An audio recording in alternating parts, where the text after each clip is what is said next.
That's not right. Hold on, I'm almost ready. No, there's not two of me. There's not two of me.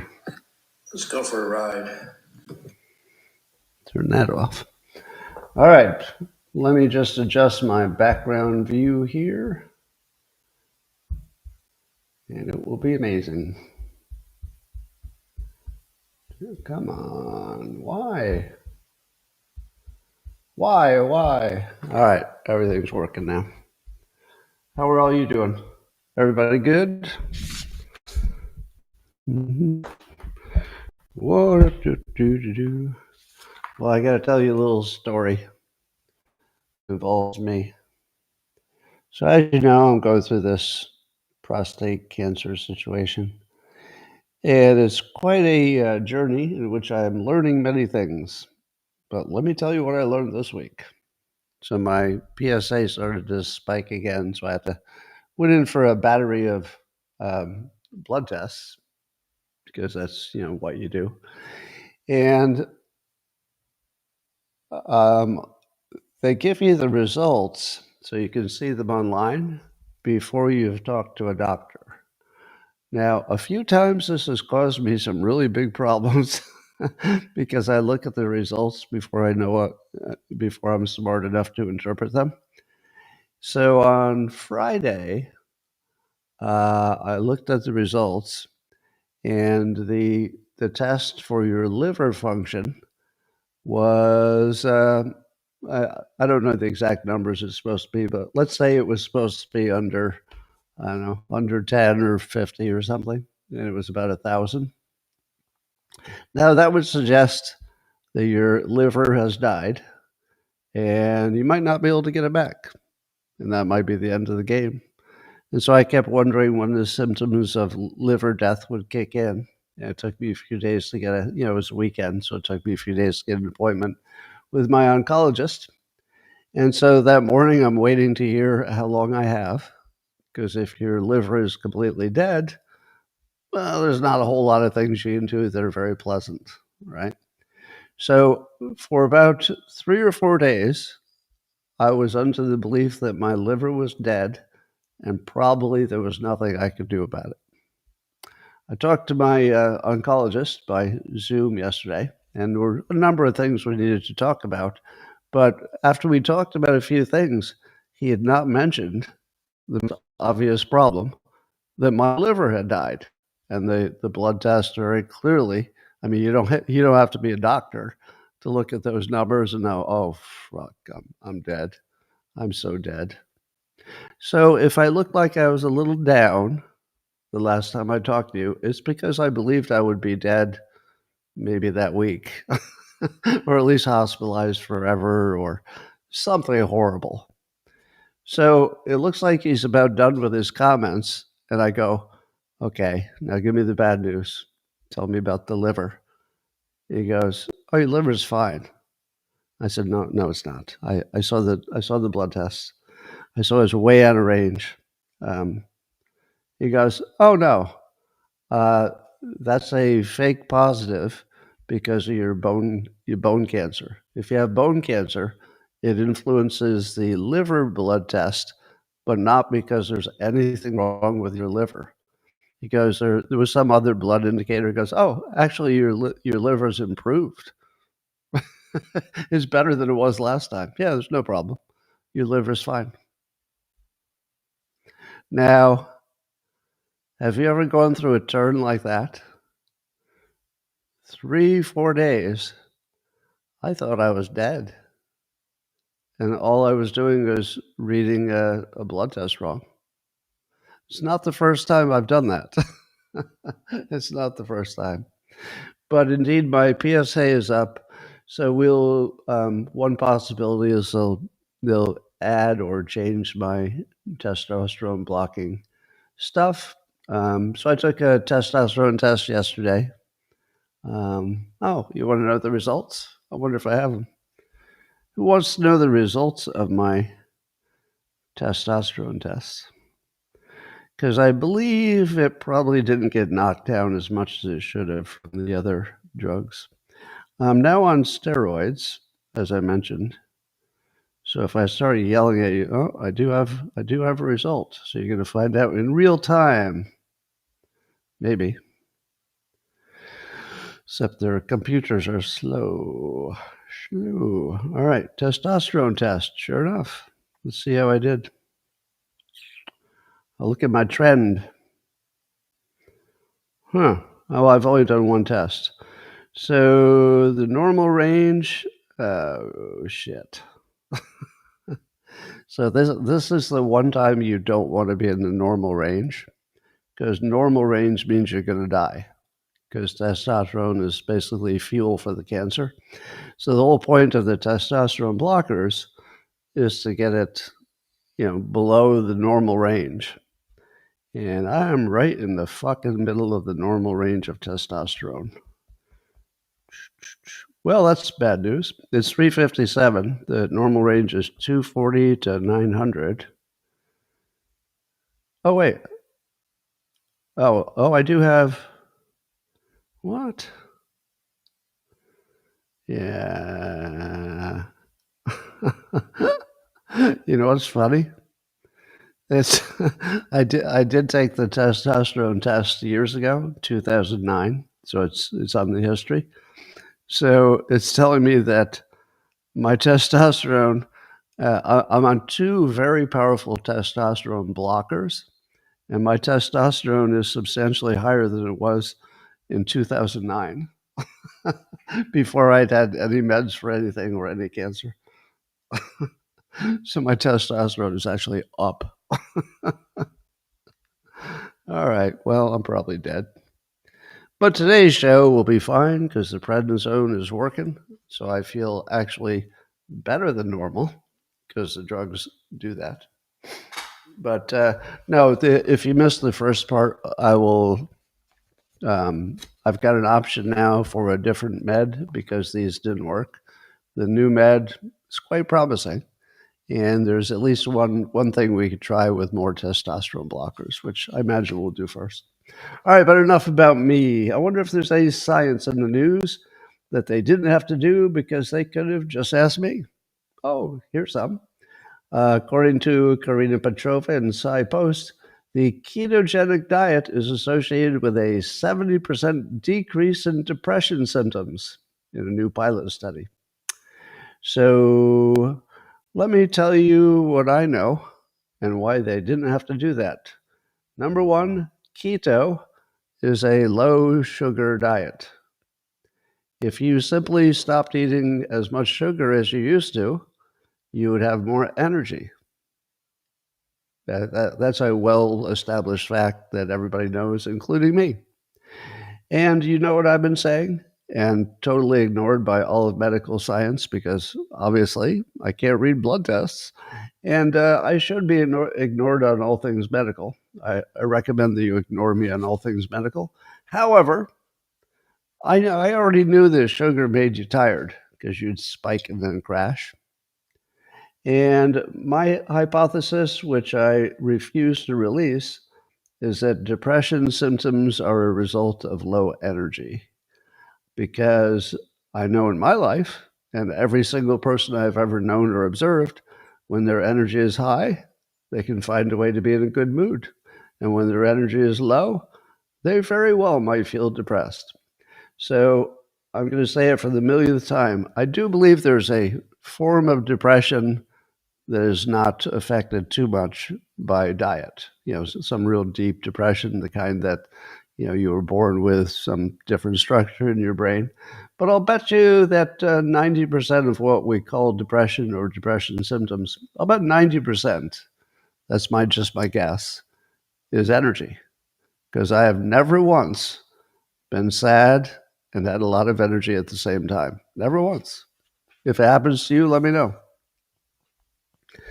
Well, I saw just as I was getting ready to go live here that I think this is true, that ADP revised its job numbers from plus 54,000 for the month to negative 3,000. So have I ever mentioned that all data is fake? If it matters. If the data matters, somebody's faking it. If the data doesn't matter or nobody else is looking into it except, maybe one scientist who surprisingly doesn't make any money from it. Oh, is something missing? Did I forget to do something? What could it be? What could it be? That's right, people. It's time for the simultaneous sip. I would never forget. All right. Well, welcome to the highlight of human civilization. It's called Coffee with Scott Adams. You've never had a better time. But if you'd like to take a chance on elevating your experience to levels that you can't even understand with your tiny, shiny human brains, all you need is a cup or mug or a glass of tank or chalice, stein, a canteen, jug or flask, a vessel of any kind. Fill it with your favorite liquid. I like coffee. And join me now for the unparalleled pleasure, the dopamine hit of the day, the thing that makes everything better. It's called the simultaneous sip, and it happens now. Go.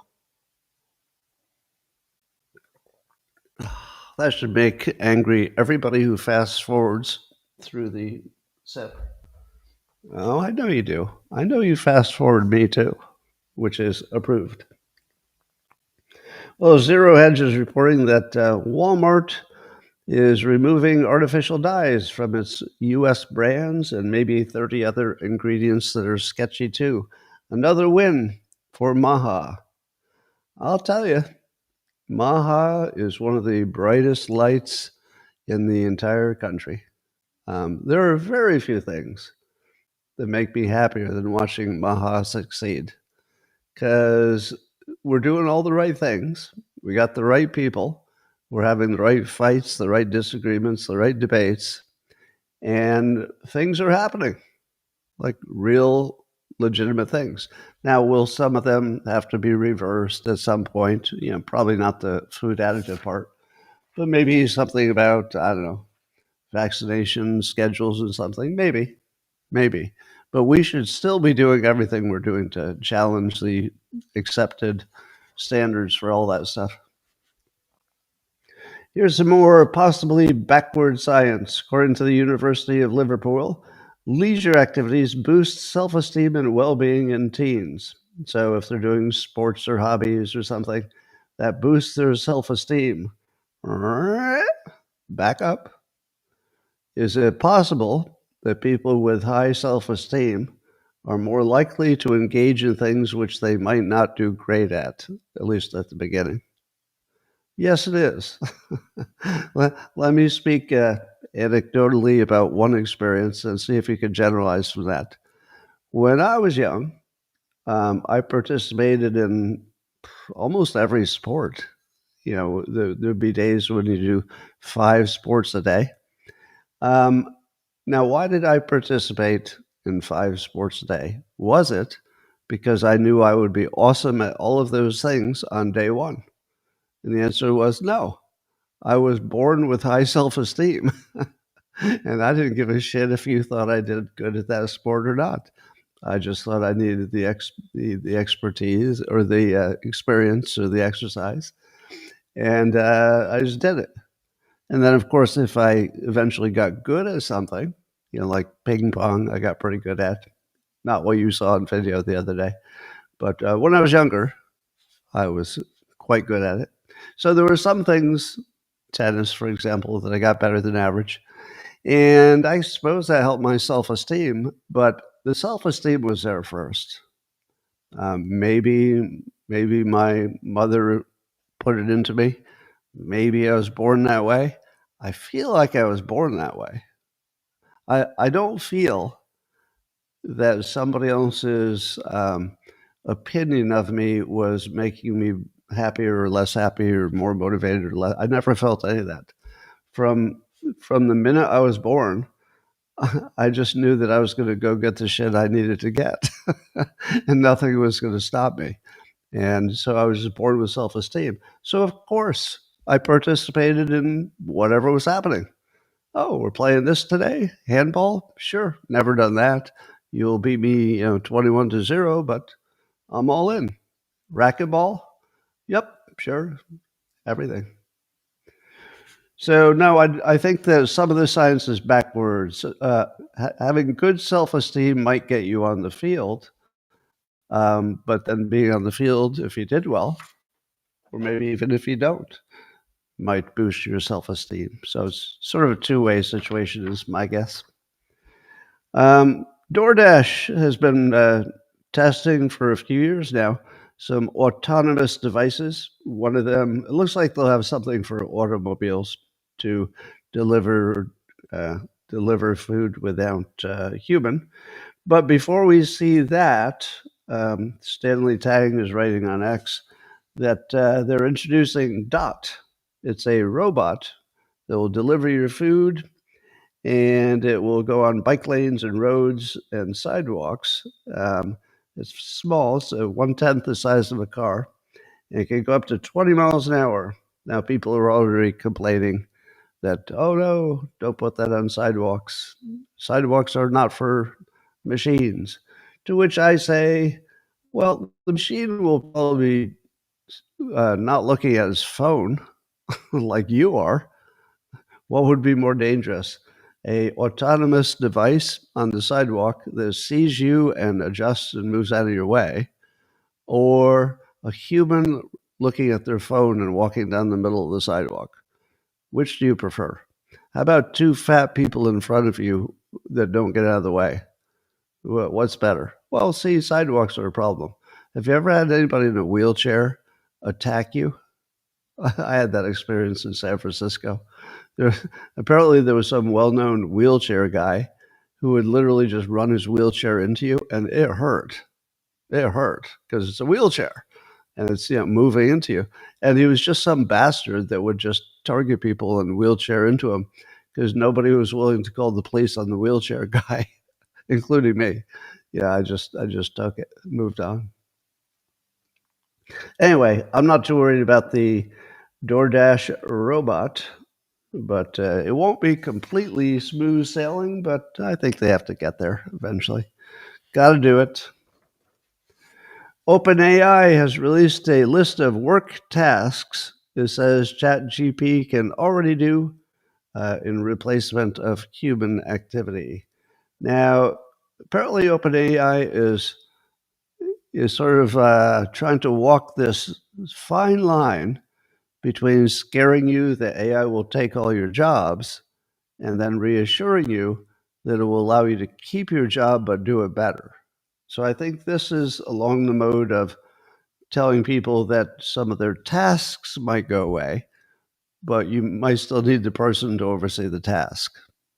So they're not going so far as to say, here's a whole bunch of things that these people will lose their jobs. It might be just their jobs will be different. They got 44 occupations and a whole bunch of tasks. And I think this.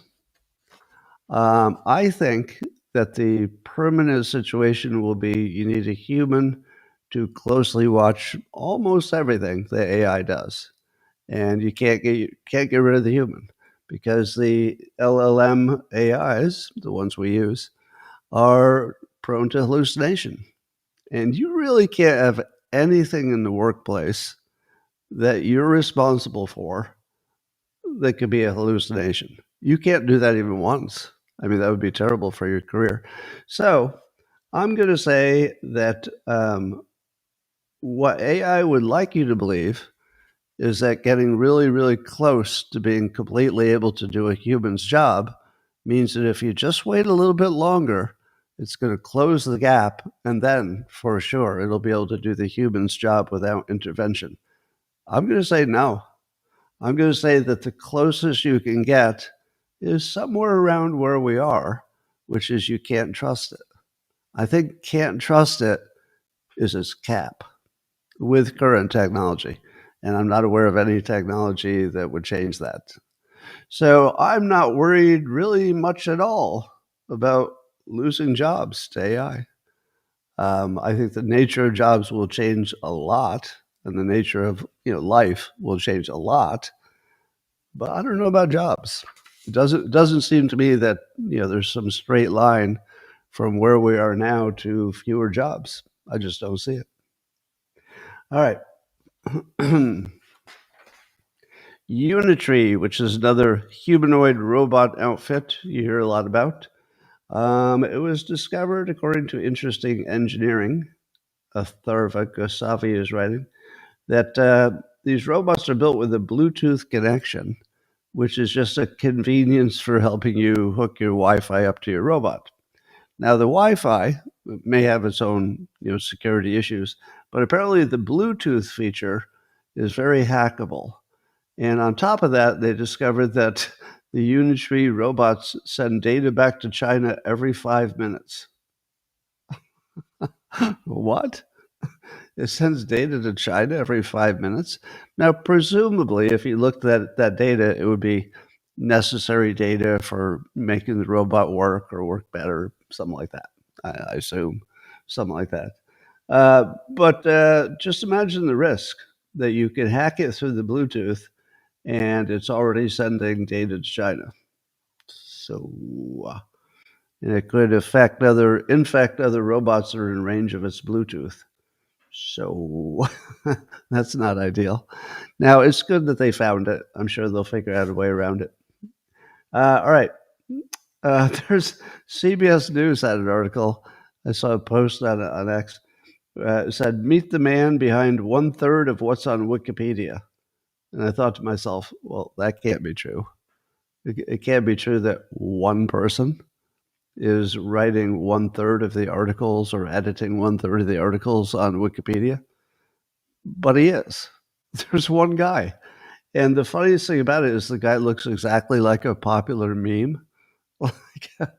I don't want to be unkind, but you can't overlook the fact that he looks exactly like one of the most popular memes. There's a cartoon guy that is just a little heavy, and he's got a humorous face.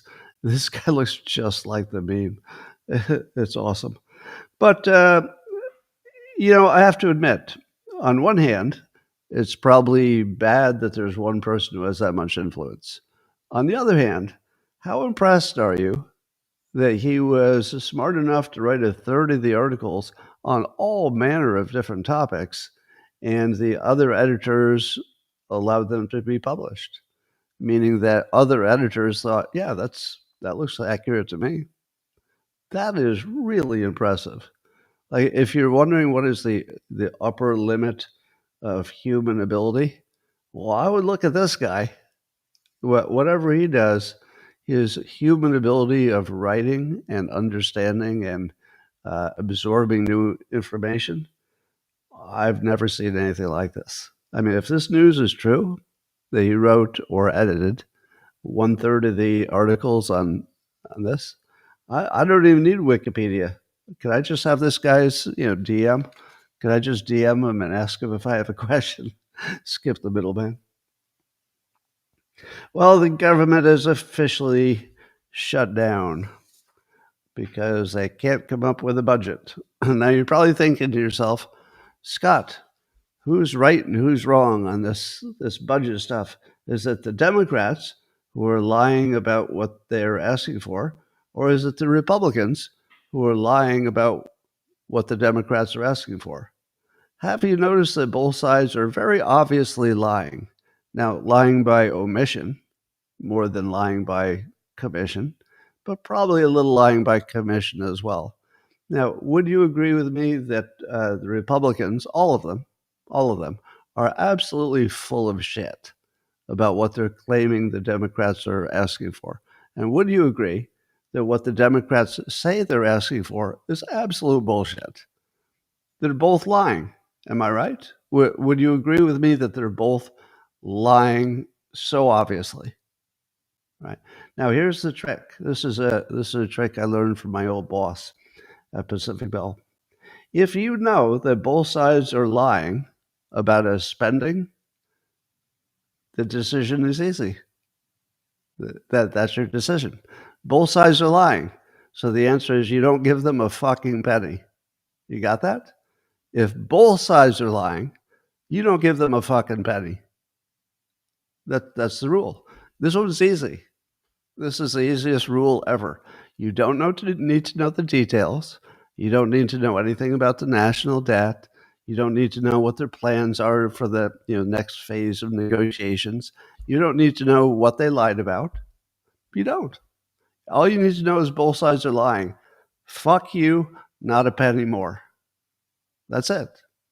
Now that happens to be to the benefit of Republicans, but I'm not giving the Republicans a gift here. They're lying too. It's just if you can't do your job and you can't even tell us the fucking truth, maybe you don't get a penny. Now, I learned this trick, a version of it, sort of the cousin of it, from my old boss, now deceased, from Pacific Bell. He was a staunch Republican, and he would vote in all the elections, especially the local California ones. And I would say to him, "How do you really understand all these? What do you call it? These the thing. What do you call it when you put something on the ballot that the voters can vote for the law or the regulation directly? That's called a. You know what it is. Anyway, so I would ask him, "How do you understand all of these things on the ballot? I mean, I can understand how you might figure out which candidate you want, but how do you what are they called? Referendums, propositions is what I was looking for." But I said, "How do you understand all these propositions?" That's what in California they're called propositions. But referendum would be a descriptive for it. And here was his answer. What do you think his answer was? Staunch Republican. How do you understand all of these different propositions? Like whether, you could read about them, but you can't really believe everything you read. So how do you even vote? And he looked at me and he said, "I vote against everything they ask me for more money." And I laughed at him. I laughed. I go, "Oh, God, that is so dumb." I didn't say that because I liked him. He was a very smart guy. And I was thinking, God, what a terrible technique. You just vote against everything that costs money. And then I would say, "All right, but what about, if it's this or that?" And I would mention something that you would think anybody would want to spend more money on. And he would look at me and he would say, "They already have enough money. They can cut their budget somewhere else." And then I looked at him and I said, "Damn it. That's the smartest thing I ever heard in my life." That was the wisest, cleanest political opinion I have ever heard. No one has ever beat that opinion. They have enough money. They can get it from somewhere else. And that was it. He never had to look at the proposition details. He said, "If you think it's a good idea, go nuts. Just don't get the money from me. I'm done." So that's what I'm doing with this. If you guys can't agree, that's fine. Shut the government. Keep it closed. If the government can't do the most basic job of government, well, it needs to go away. It needs to completely just go away. We'll find something else. I guess we'll find something else, maybe a dictator. But we're not going to put up with this. So if you guys can't agree and all you're doing is lying about it, no money for anybody. No money. Easy decision. Well, AOC, who I remind you should not be underestimated. Something I've been saying since she first emerged. And so many of you said, "Scott, you're so wrong because just listen to her. Listen to all these dumb socialist things. She's a bartender. She's no politician." And I kept saying, don't underestimate her. She's got the game. She's got the goods. And she proved it again.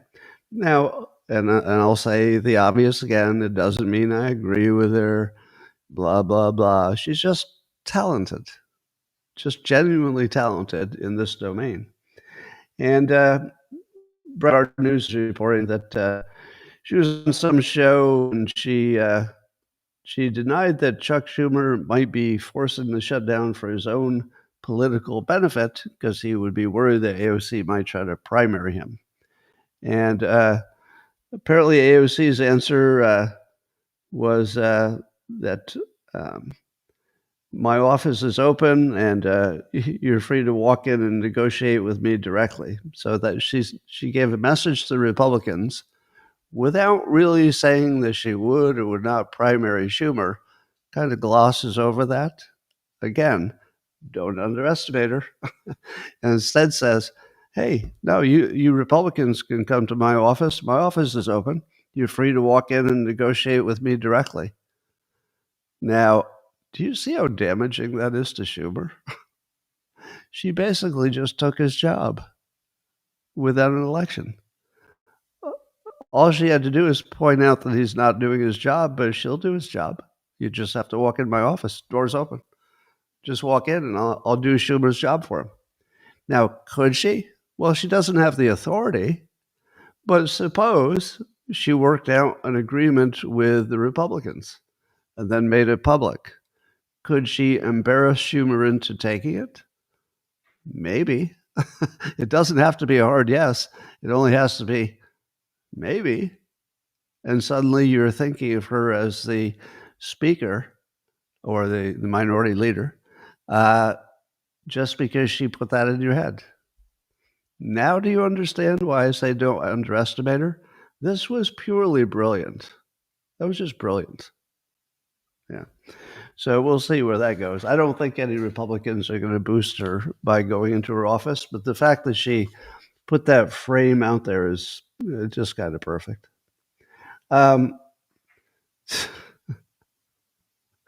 So Hakeem Jeffries, you know what I'm going to talk about.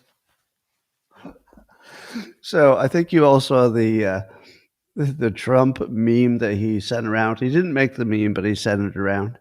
And it was Hakeem Jeffries talking, but somebody put with some AGI or something.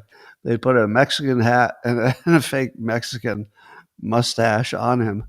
And I think they had some mariachi music playing in the background, but that might have been a different meme. And they just had him, talking like a clown, basically. But so that became one of the big stories. And when he complained and said it was deeply racist because they put a Mexican hat on him. What does Trump do? He sends around another meme with yet another Mexican hat on Hakeem Jeffries, except it's even funnier. And then people complained, and what does Trump do? He sends around a third meme with Hakeem Jeffries with the same hat and mustache, but now there's a mariachi band playing behind him, but all of the players of the mariachi band are Trump. No.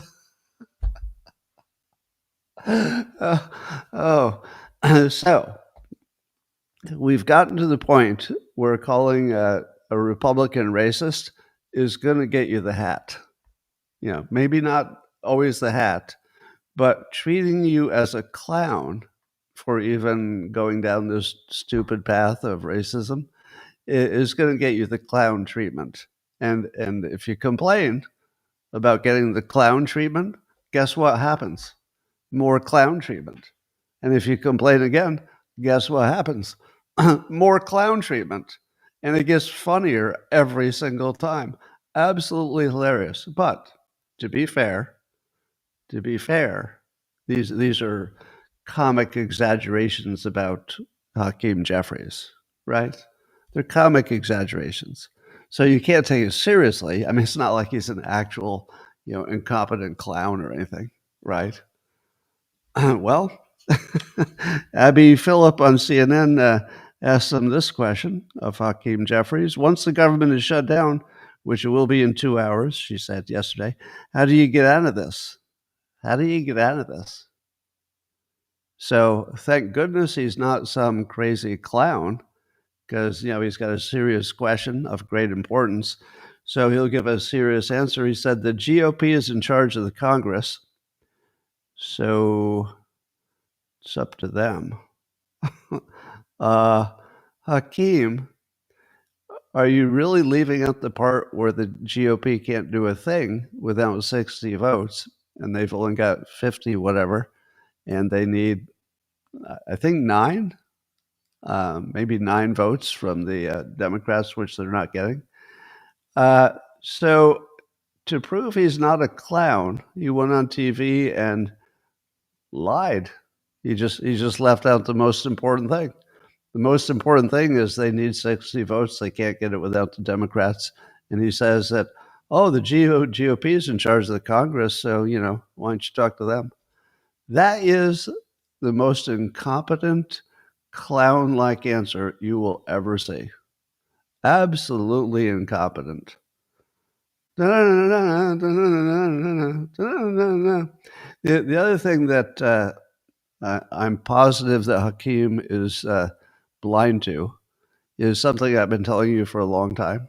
If you live in California, you're always immersed in Hispanic culture, and I'm here to tell you I like it.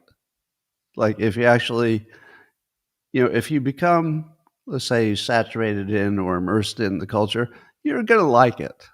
They're the most American people you'll ever see. I know you hate it when I say this, but whether they have legal or illegal status, they're the most American people you're ever going to see. They love their God. They love their family. They do hard work and willingly and enthusiastically. They are excellent people. But we do have to have we do have to have border controls. So that's just a separate topic. But the people, by and large, are really excellent people. One of the things I like most about them is they are not woke at all. If you were to show that meme to, I don't know, 10 randomly chosen Mexicans, do you think they'd be insulted? Not a chance. No chance. They would either think it was funny or they would think it wasn't funny. But do you think that they would spend even 1 second complaining about the racism of it all? No. No, it just wouldn't even occur to them. It just isn't important. It's not my family. It's not my God. It's not my job. I don't care. You want to put a Mexican hat on somebody and laugh at them? No problem. I see some wildly racist things in the comments. I guess I can't cure you all, but just take my word for it. If you were immersed in the community, you would have a higher opinion. All right.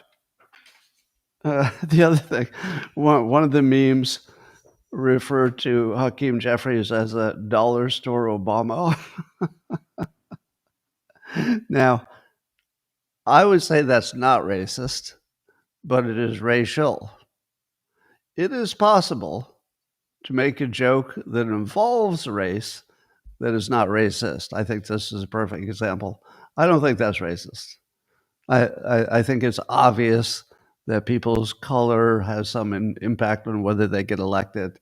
Everybody agrees on that. Or they also call him Timo Obama. To me, that's just funny. Then apparently Hakeem Jeffries and Schumer were in the Oval Office to try to see if they could do last-minute negotiations yesterday about the budget. And nothing important happened, of course. And Trump apparently had some Trump 2028 hats prominently displayed on the on the Oval Office desk. So all the cameras would make it look like they had that Jeffries and Schumer had to look at them.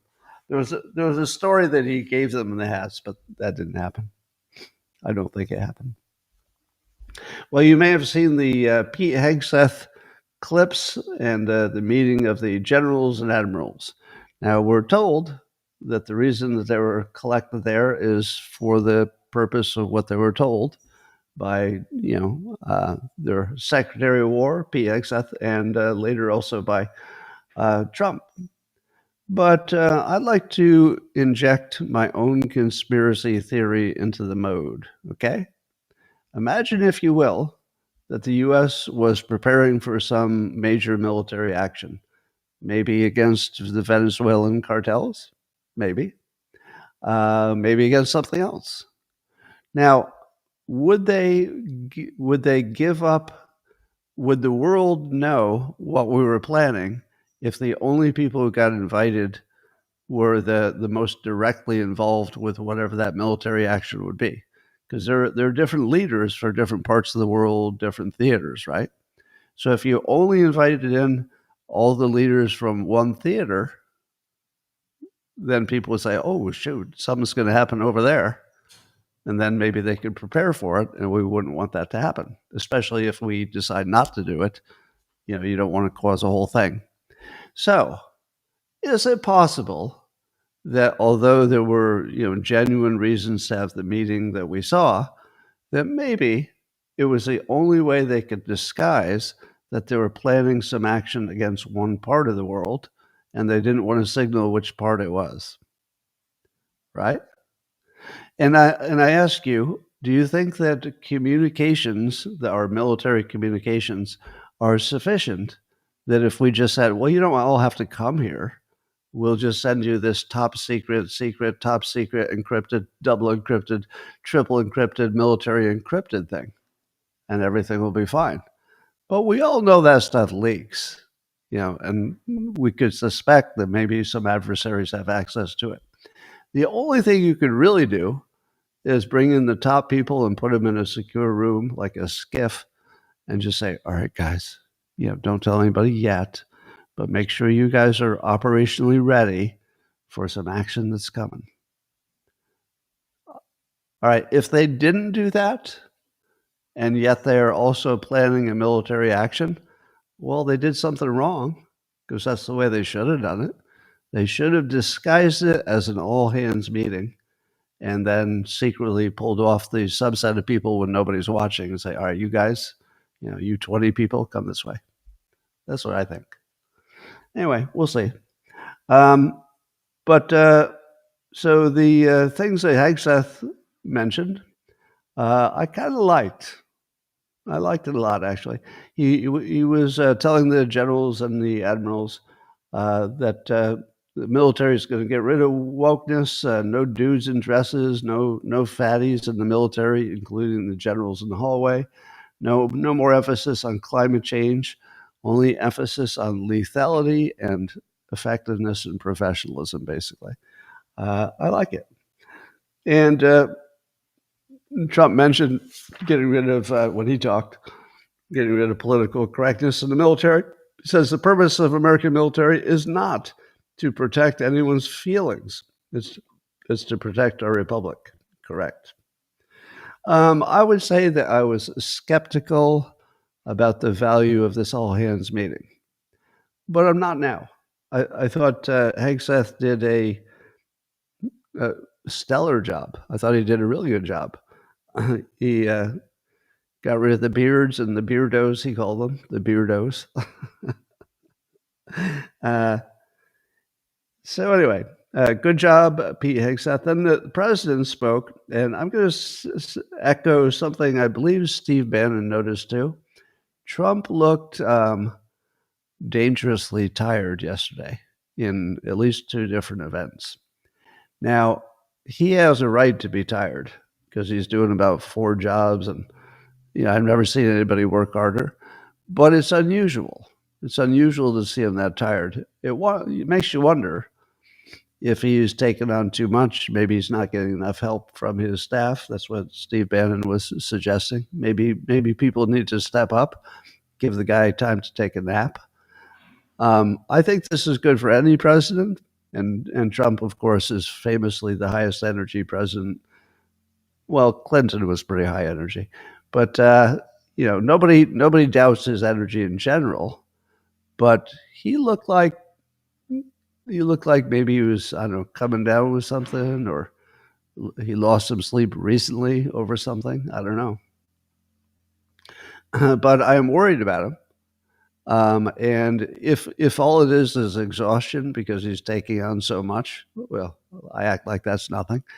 I guess that would be the best case scenario if it's just, he's taking on too much. But keep an eye on that. I'm concerned for his health and safety at this point. MSNBC has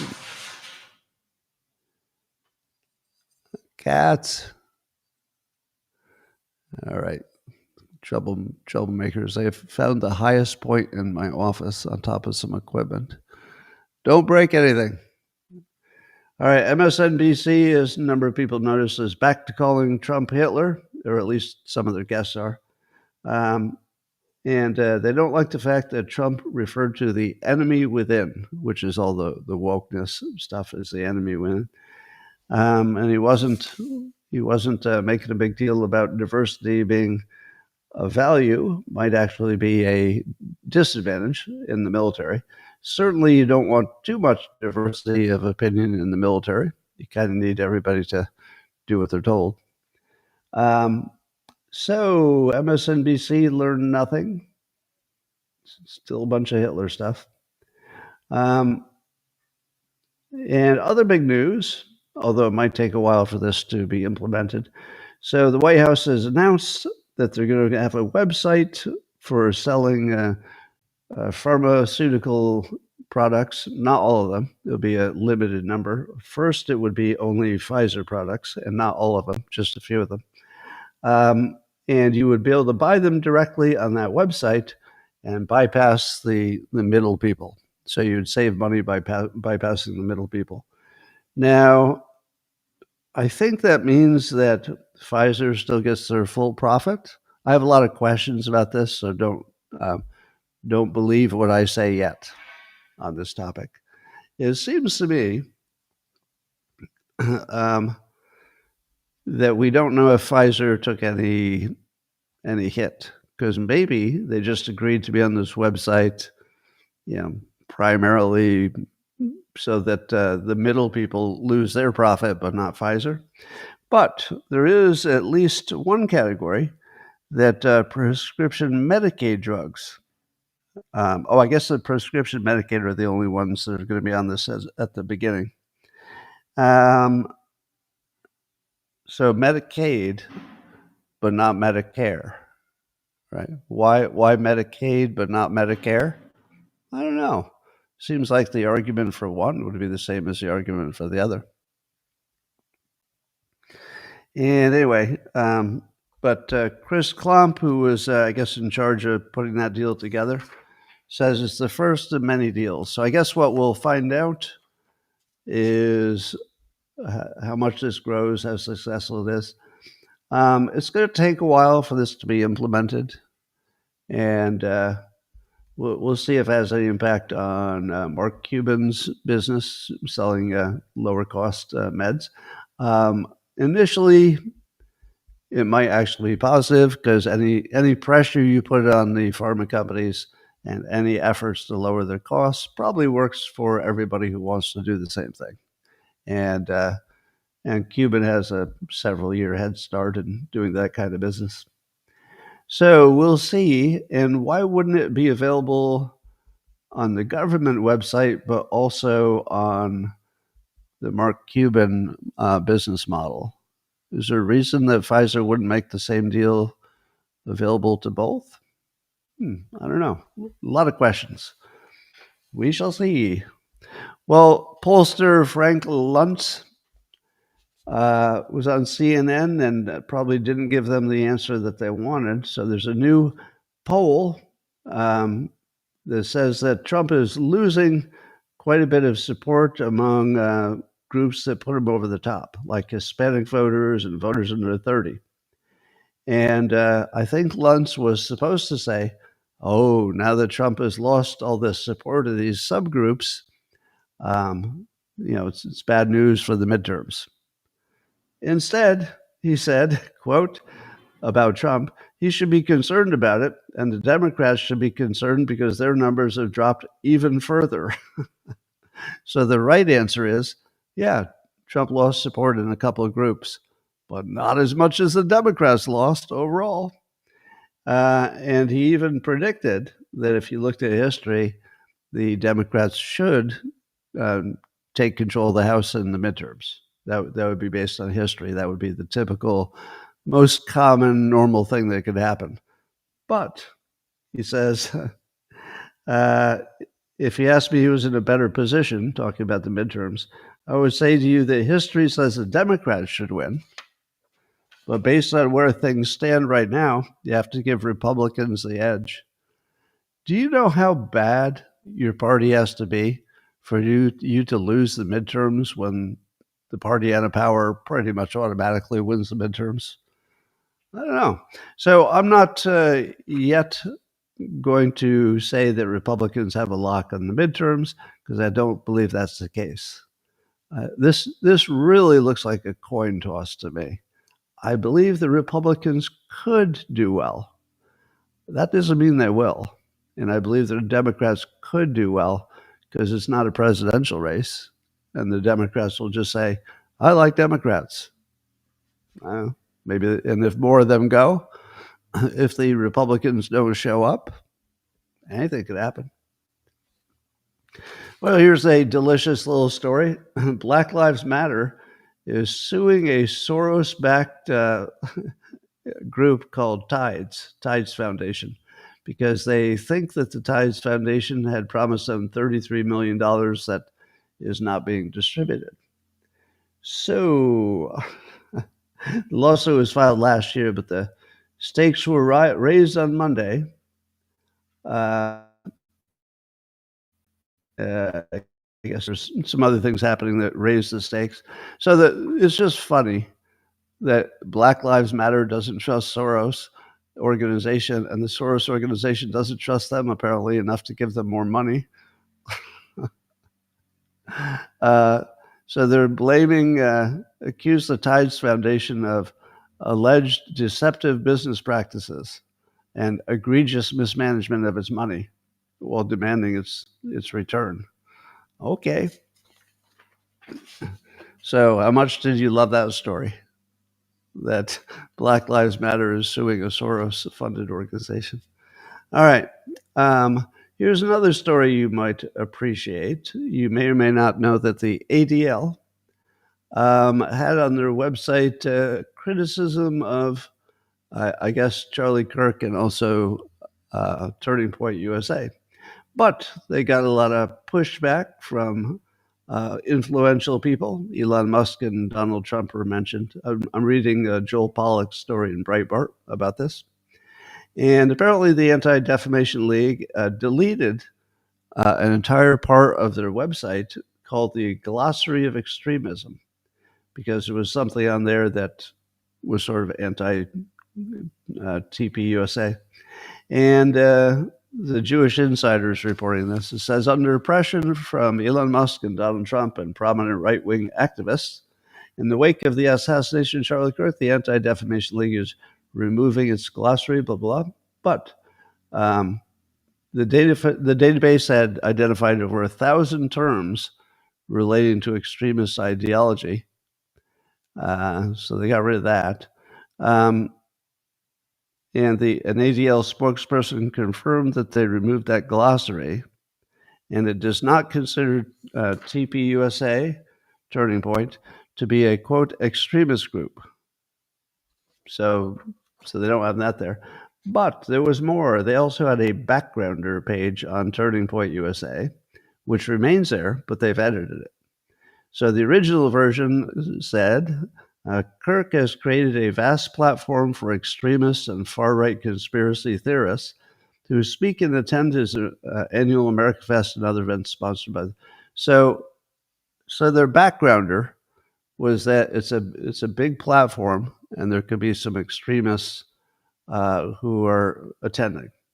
The new version adds that Kirk himself publicly condemned such groups. Yeah, that seems like that would be important to include. He publicly condemned such groups, insisting that they did not represent TPUSA and their beliefs. And now their page also includes the fact that Kirk spoke out against anti-Semitism and in defense of Israel. Okay. I call that a step in the right direction, but I do not forgive or forget the ADL, because I think they put a stain on Jewish Americans, they put a stain on America, and they put a stain on Israel. And I don't think they have a good reason for existing at the moment. If your only point of existing is to be the moral judges and say these people are bad and these people are good, you'd better be really fucking good at it. You know what I'm saying?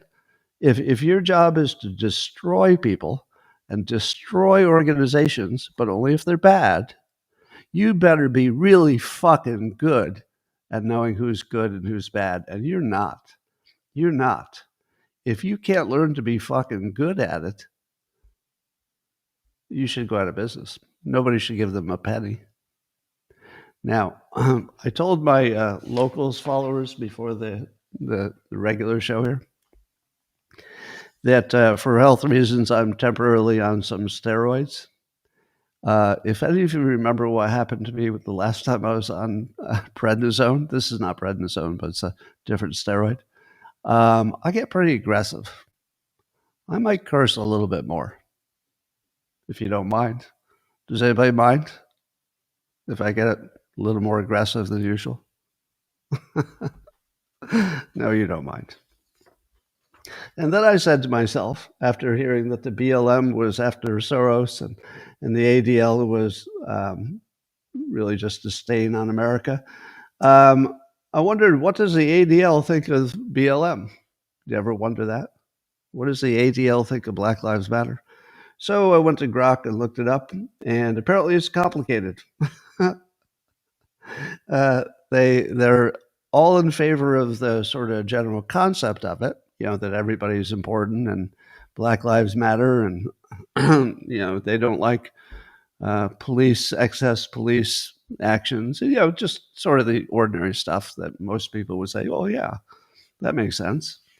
But they're not in favor of, all the leaders. Some of the leaders have embarrassed themselves and they're not supporting that. But did you know that the ADL promotes BLM in its curricula? Did you know that the ADL has created a curricula that it provides to schools to help educate children? So apparently part of that curricula promotes Black Lives Matter. So a 2021 lesson plan for high school students teaches that the history of, this is from Grok, that the history of Black Lives Matter analyzes a controversy about using the term all lives matter. Okay, I don't need to say anything about that, do I? And blah, blah, blah, blah. And the ADL tweeted back then, it's Black History Month, show high school students how they can raise their voices to create positive change. Our lesson plan on Black Lives Matter is a great place to start. So I would say that ADL and Black Lives Matters have tied their futures together, and that makes sense because both of them should disappear from America forever for the better. Anyway, there's that. So the ADL, whose job is it to know who's good and who's bad, thought the Christian approach of Turning Point USA was bad for reasons, and that Black Lives Matters was mostly good, a few bad actors, but mostly good for reasons. And the ADL's job is to know who's good and who's bad. Have I made my case? Nothing else to say about that. All right. Candace Owens continues to be entertaining. Let me just say about Candace. I know she's super controversial at the moment. I don't think that anybody in the world agrees with everything she says. Would that be fair? Like, even her closest supporters probably don't agree with everything she says. So, I'm no different. But I am completely biased in her favor because she is just one of the nicest, warmest people you'll ever meet in your life. I had the pleasure of meeting her very briefly. We didn't even chat much, but I've told this story before. We were both on a morning show, and she saw me from across the room while we were waiting for the next hit and ran over to me, opened her arms with this gigantic smile, and just laid a hug on me that I really needed at that moment. And I thought to myself, I really like you. I like her because she liked me, and she was so warm and open and embracing. Anyway, so if something comes up that I really, really don't like about her, I don't know if I'd be honest about it, honestly, because I have such just a positive vibe. It's hard to get past that. I have the same problem with Trump. Having spent time with him in the Oval Office just because he wanted to chat, you walk away with such a positive feeling about the human being that you can't really fully untangle that from what you think of their opinions. It's just hard to dislike somebody you like. Anyway, so I like Candace. She's She was pointing out that 48 hours before Charlie Kirk's death, he was getting pressure from pro-Israel groups to be pro-Israel, when at the same time, apparently, he had already informed, just 2 days before he was killed, he had informed, allegedly, now this is Candace's claim that she knows this for sure, they had informed a team Turning Point USA members that he had no choice but to abandon the pro-Israel cause because he was being bullied by pro-Jewish voters. Now, apparently, Candace has challenged TPUSA to deny that happened, but be direct. Did he or did he not say he was about to abandon the pro-Israel cause? Now, if you want to turn that into a conspiracy theory, then everything turns into, Israel's behind every plot and secretly they're plotting. I don't think that I would treat these two facts, if they're facts, I don't think I would connect them. So here would be where I would disagree with Candace. You can just have two facts. It could be that they were getting some pressure, could be that he was considering changing his approach to it. At the same time, it could be some crazy guy who just disagreed with everything he was doing, thought he was a hater, decided that was the time to take him out. So the coincidence probably had more to do with the fact that the opportunity to get a shot from a rooftop just happened to happen around the same time that these conversations were going on. So I think it's a fair question. I think Candace deserves a direct answer because she had a very close personal relationship with Charlie Kirk. She is allowed to ask this question. Absolutely allowed to ask the question. Personally, I don't think they're connected. Now, at the same time, let me say that I don't support Israel. I don't support Israel. The ADL is a big reason that I don't. It's not the only reason. But Israel is not my country. So I've said this before. I have to say it every time Israel comes up. You understand that, right? Even though you've all heard this little thing, I have to say it every time. Israel's not my country. So when I talk about them, I observe. Sometimes I predict. But I don't approve. I don't tell you my morality or ethical sense should dominate their sense of national self-interest. So if I observe them operating in what appears to be, as far as they can tell, in their self-interest, that's the end of my analysis. They're operating in their self-interest or they're not. They're operating in the United States self-interest or they're not. Those things are important and I'll talk about them.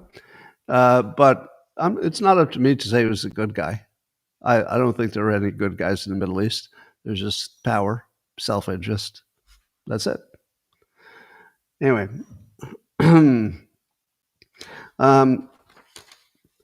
apparently the Department of Homeland Security, this is also in Breitbart, Neil Munro is writing about this, they've exposed massive fraud by migrants in Minneapolis. So they did a survey of migrants in Minneapolis and found out that 50% of them were involved in some major fraud.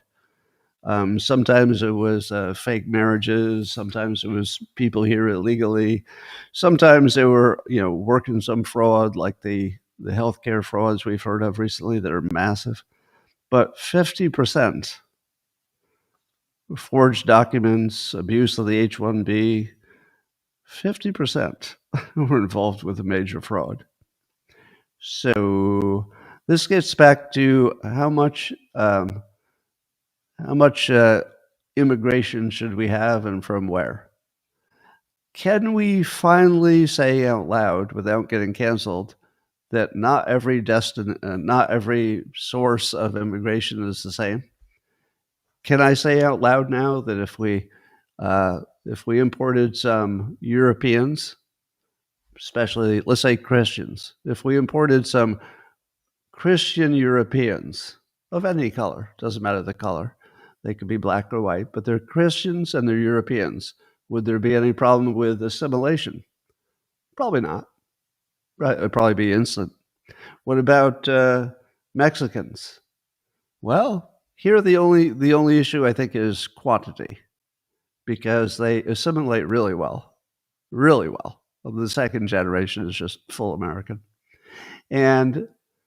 But you have to put a limit on it. I mean, you can't just say everybody come in because you're really good at assimilating. If you got too many, then they wouldn't have to bother.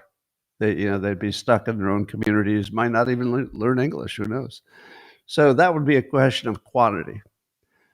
But clearly there are cultures that have a different approach to all the things that we hold dear.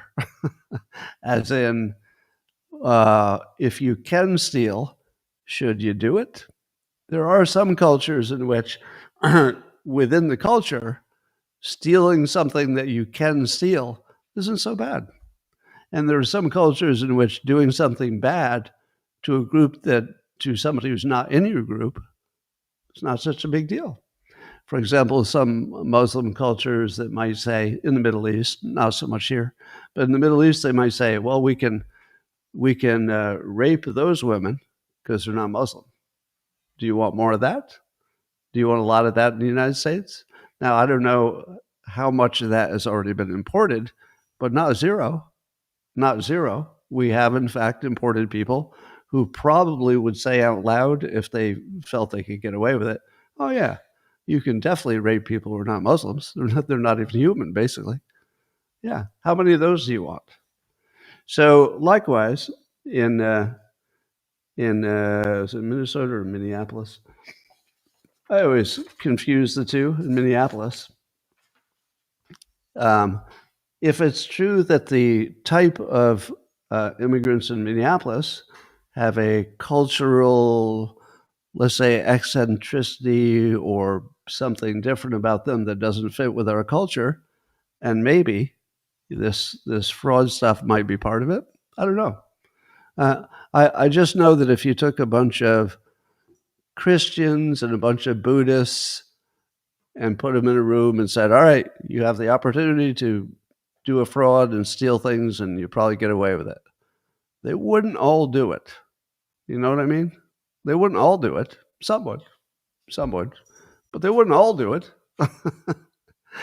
I do believe that there are cultures, and I don't know which ones, so I won't be more specific, in which most of them would do it. Maybe because they're not like you. And they go, well, we don't owe these American devils anything. If we can get their stuff, take it. I don't know if anybody has that view. But if they do, and some people do, if they do, you don't want a lot of them, right?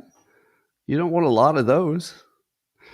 So we're never really honest about immigration. That's part of the reason it's so hard to deal with it. But I feel like honesty is breaking down everywhere, even if you're not on steroids like I am. All right. The EU is going to send 4 billion euros to Ukraine today, but they say that they will have to be repaid if Russia ends up paying reparations to Ukraine.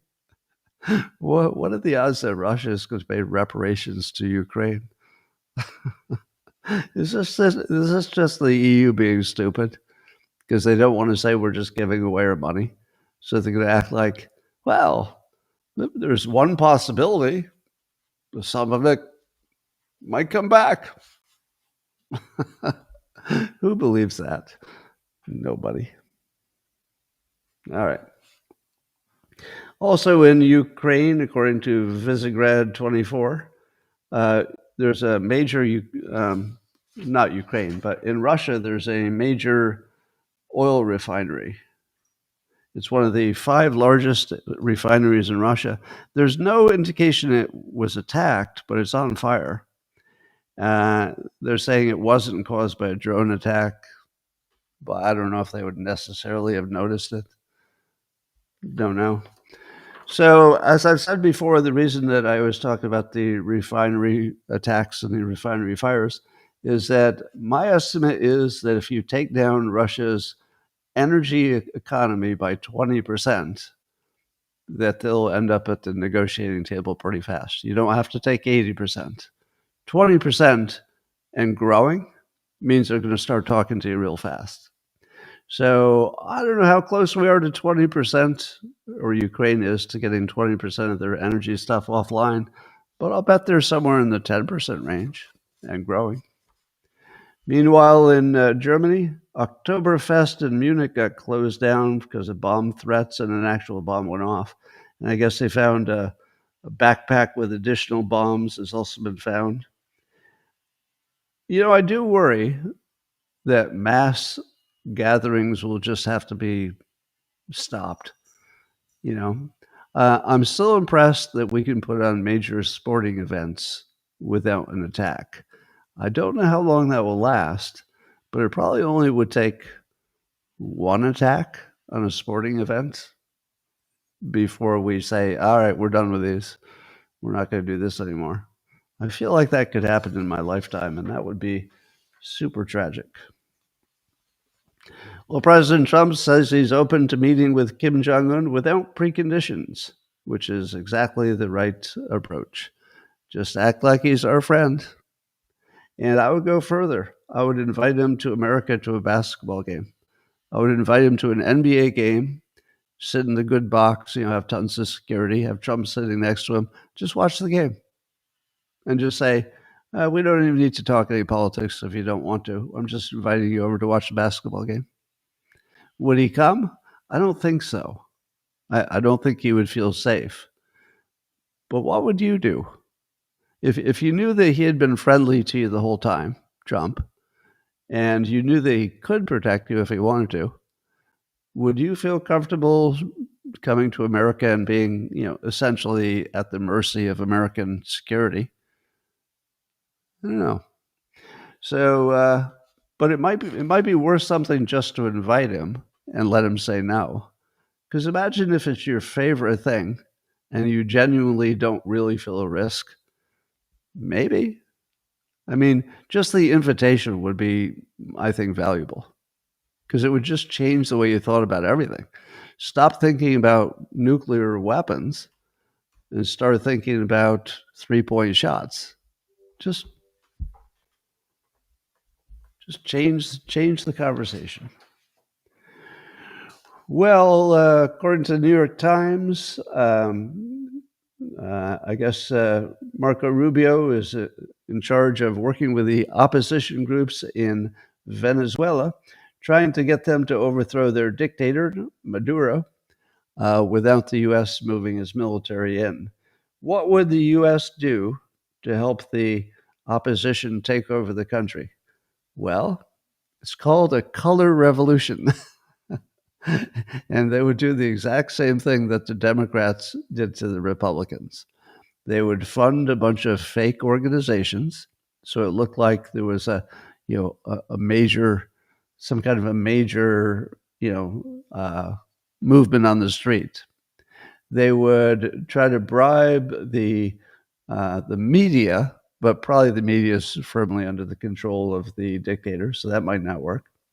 They would probably make promises to people, like if you get this done, something good will be coming your way. Maybe all kinds of CIA dirty tricks to weaken things and change the narrative, etc. Do you think that they could pull that off without any weapons being fired? Well, the answer is, according to Democrats, yes. It turns out that you can overthrow a country just by wandering around without weapons in one of the buildings you're not supposed to be in. Now, we all learned that, right? In January 6th, we learned that a proper insurrection really is just trespassing in one building with no weapons. So maybe that's what the CIA is doing. It's like, hey, guys, if you really want to run an insurrection, look at the way we did it in America. We get some unarmed people to wander around and take selfies in a building where they're not allowed to be in. Do you hear me? This could work. Wouldn't it be better if you supported us with your intense, gigantic military that's right outside our door? Don't need to. All you need to do is trespass without weapons, because we know, the Democrats have taught us, that is how you overtake a country. The military won't even act. You think the Venezuelan military is going to come in and try to remove you? No, they won't. Anyway, apparently 70% of the population, allegedly, voted for somebody who was not Maduro, somebody named Gonzalez. And so they would try to get people to accept Gonzalez as already the leader and go from there.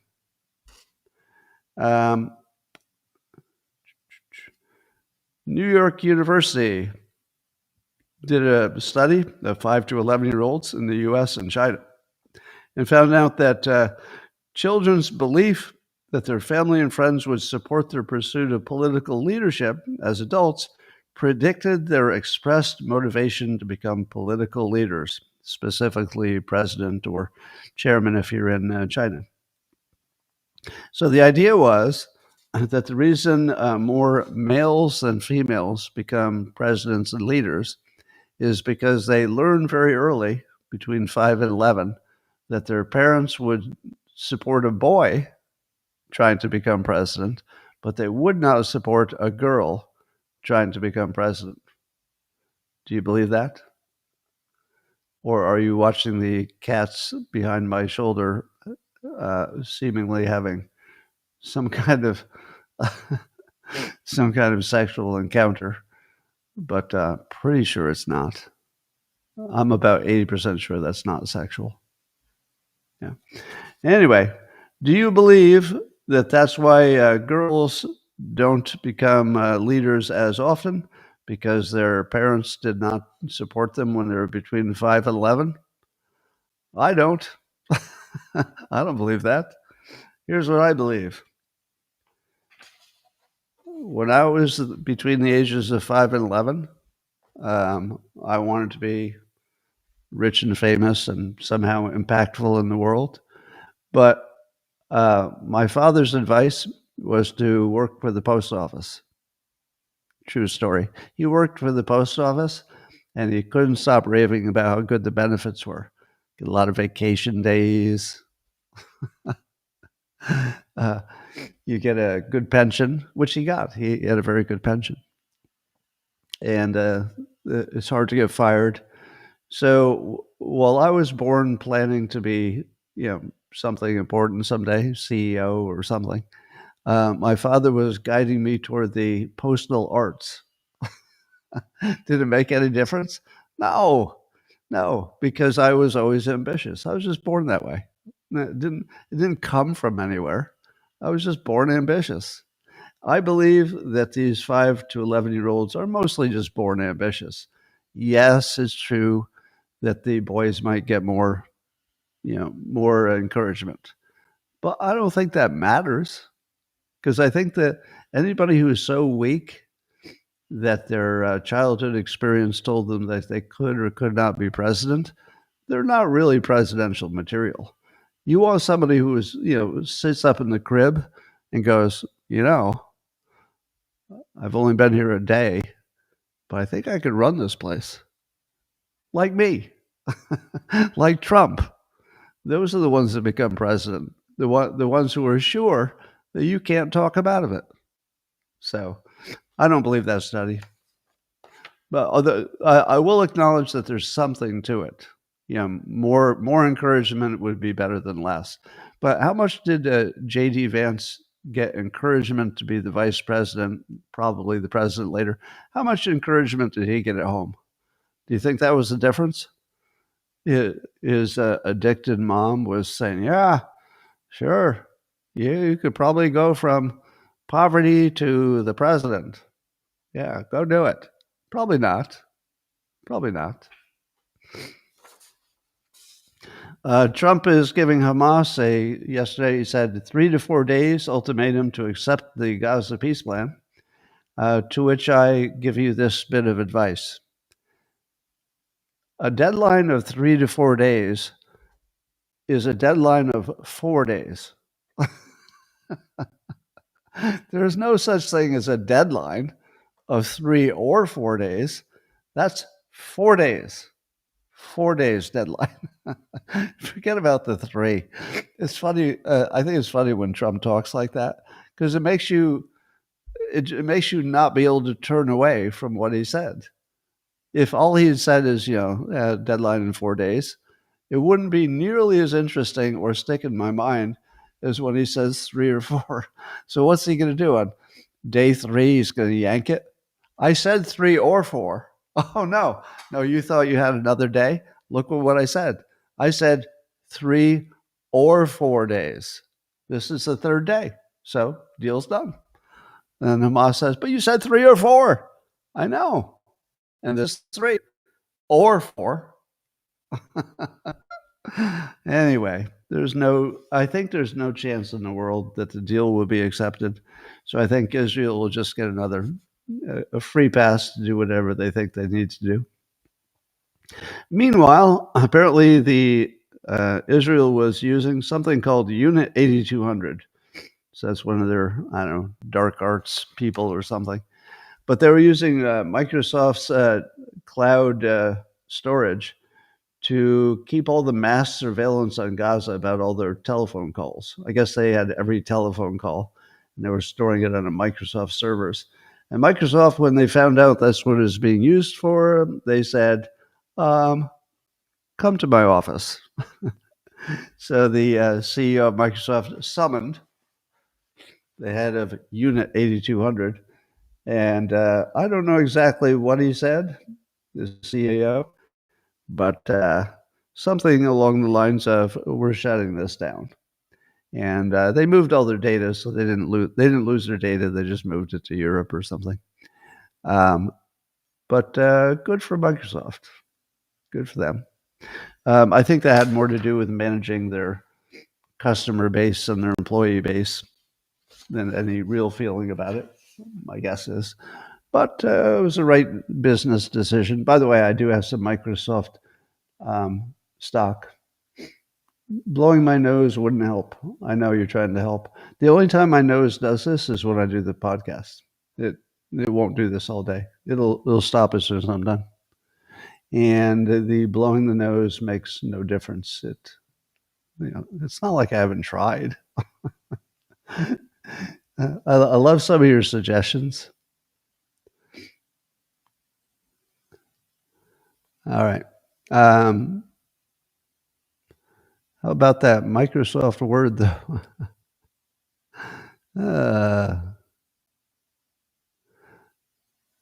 Stay away from unusual whales today. Okay, that's an account on X. Okay. They may be saying something bad about the economy. That would be my guess. All right, ladies and gentlemen, shall I tell you my story that I was going to tell only the locals people? But no, I think I already told you. Bill Gates is not a doctor. All right, that's all I got for you. I'm going to talk privately to the beloved subscribers on locals. So don't you wish you were one now? They're going to get extra 30 seconds. I'll be private with just the local subscribers.